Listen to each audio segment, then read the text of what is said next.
যেমনটা বলছিলেন যে 17 বছর পরে আজকে হচ্ছে স্বাস্থ্য কমিটির মিটিং হয়েছে। 2009 সালে লাস্ট এই মিটিংটা হয়েছে। এখন দায়িত্ব প্রাপ্তির পরে আজকে আমার প্রথম মিটিং। তো এই মিটিংটি 17 বছর পর যদি প্রত্যেক মাসে হওয়ার কথা ছিল, তো আমরা আজকে প্রথম যে ডিসিশনটা নিয়েছি আজকে মিটিংয়ে, সেটি হচ্ছে যে আমরা প্রত্যেক মাসের প্রথম সপ্তাহে প্রত্যেক মাসে আমরা এই মিটিংটি করব। আমরা দ্বিতীয়ত যে বিষয়টি আজকে সিদ্ধান্ত হয়েছে, আমরা এখানে অবকাঠামোগত কিছু সীমাবদ্ধতা রয়েছে, সেগুলো উত্তরণে আমরা কিভাবে কাজ করতে পারি সেগুলো নিয়ে আমাদের কথা হয়েছে। দ্বিতীয়ত হচ্ছে এই হসপিটালে আমাদের যান্ত্রিক অনেক সীমাবদ্ধতা আছে। আমাদের ইসিজি মেশিন, অক্সিজেন সরবরাহতা, আমাদের হচ্ছে ডিজিটাল এক্সরে বা এরকম নানাবিধ অনেকগুলো সরঞ্জাম আমাদের হসপিটালে লিমিটেশন আছে। সেগুলো উত্তরণের ক্ষেত্রে আমাদের কিছু প্রয়োজনীয় সিদ্ধান্ত নেওয়া হয়েছে। আশা করি আমরা দ্রুততম সময়ের মধ্যেই এই মেশিনগুলোকে আমরা ইনস্টল করতে পারবো। তৃতীয়ত আমরা যে বিষয়গুলো নিয়ে কথা বলেছি সেগুলো হচ্ছে আমরা রোগী এবং ডাক্তারদের এক ধরনের এখন একটা মুখোমুখি অবস্থা তৈরি হয়েছে।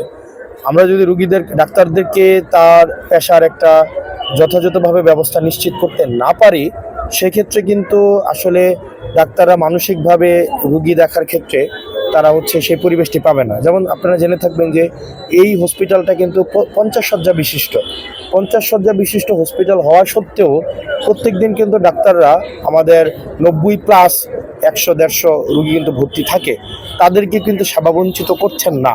তারা কিন্তু 50 জনের বেডে ভর্তির চিকিৎসা থাকলেও তারা কিন্তু ওই রুগীদেরকে কিন্তু চিকিৎসা দিচ্ছেন।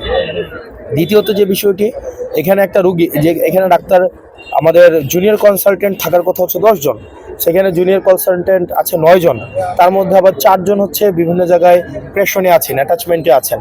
তার মানে এখানে জনবল থাকার কথা ছিল 10 জন, আছে মাত্র 5 জন। এই 5 জন দিয়ে আমাদের কিন্তু ঠিকই আমাদের প্রত্যেক দিন হচ্ছে আমাদের আপনারা যদি আপনি জেনে থাকবেন এখানে প্রত্যেক দিন এখানে হচ্ছে 1000-এর কাছাকাছি রোগী দেখতে হয়, 800-700 রুগী দেখতে হয়।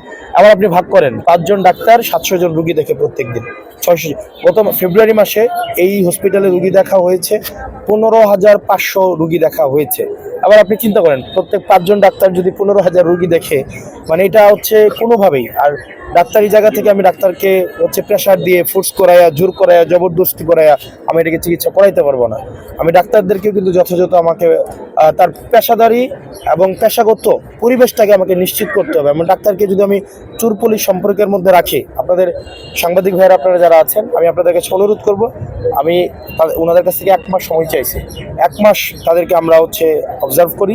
আমাদের তাদের বিরুদ্ধে যে ডাক্তারদের যেমন ডাক্তারদের সমস্যাগুলো আমরা যেগুলো শুনেছি, তাদের হচ্ছে ওয়াশরুম ফেসিলিটিস নাই, রুম ফেসিলিটিস নাই, তাদেরকে মেনটেন করতে হয়, তাদেরকে আবার চিকিৎসাও দিতে হয়।